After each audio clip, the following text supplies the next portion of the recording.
DPS এ জমানো টাকার জাকাত হবে কিনা এটা অনেকের প্রশ্ন। আর যদি জাকাত হয় সেটার হিসাবটা কিভাবে করবেন?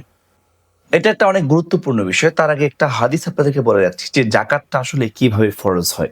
প্রথমত যদি আপনার নেশাব পরিমাণ সম্পদ থাকে এবং তার পাশাপাশি ওই ডিপিএসটাও থাকে, অর্থাৎ অথবা ২ ভাবে হইতে পারে, ডিপিএসটার টাকাটা মিলেও আপনার জাকাতটা হইতে পারে। এখন প্রশ্ন হলো যে আপনি এই ডিপিএস এর টাকাটা কিভাবে হিসাব করবেন? আপনি তো প্রতি মাসে, মাসে জমা দিচ্ছেন। হাদিসটা হলো হযরত ওমর রাদিয়াল্লাহু তাআলা আনহু থেকে বর্ণিত। তিনি বলেছেন যে নবী করিম সাল্লাল্লাহু আলাইহি ওয়াসাল্লাম বলেছেন যে কোন মানুষের ১ বছর পূর্ণ না হওয়া পর্যন্ত সম্পদের উপর জাকাত ফরজ হয় না। তাহলে দেখেন আপনি যদি আজকে এবার মার্চ মাস চলতেছে। আপনি যদি ফেব্রুয়ারি মাসে টাকা জমা দেন ১,০০০ বা ৫,০০০, তার আগের মাসে জমা দেন। এখন প্রশ্ন হলো গত মাসে যেটা জমা দিয়েছেন সেই টাকার তো ১ বছর পূর্ণ হয় নাই। তার আগের মাসে জমা দিয়েছেন সেটাও তো ১ বছর পূর্ণ হয় নাই, তাই না? তাহলে আপনি কি টোটাল আপনার ডিপিএস মোট আপনি এই পর্যন্ত কত জমালেন সেটার উপর জাকাত ধরবেন? না।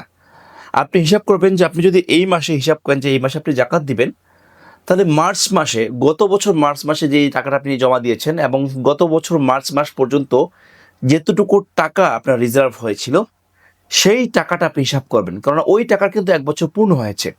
আপনি গত মাসে অথবা তার আগের মাসে যেই টাকাটা দিয়েছেন, সেটা কিন্তু ১ বছর পূর্ণ হয় নাই। অর্থাৎ এই টাকাটা কিন্তু জাকাত হয় নাই।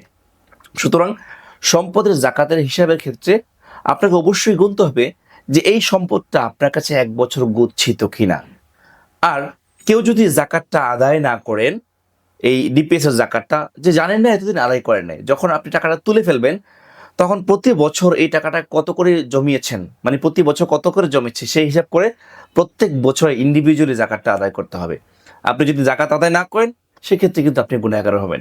আর আরো একটা বিষয়, এমন জায়গায় ডিপিএস করলেন যেখানে সুদ হচ্ছে। সুদের টাকা তো হারাম। হারাম জিনিসের জাকাত নাই। সেটা আপনি খেতেও পারবেন না, জাকাতও দেওয়া যাবে না। সওয়াবের উদ্দেশ্য ছাড়া সেটাকে গরিব মানুষের মাঝে বিলিয়ে দিতে হবে। সুতরাং প্রিয় ভাই, আপনারা জাকাত পরিশোধ করুন এবং সম্পদকে পরিশুদ্ধ রাখুন।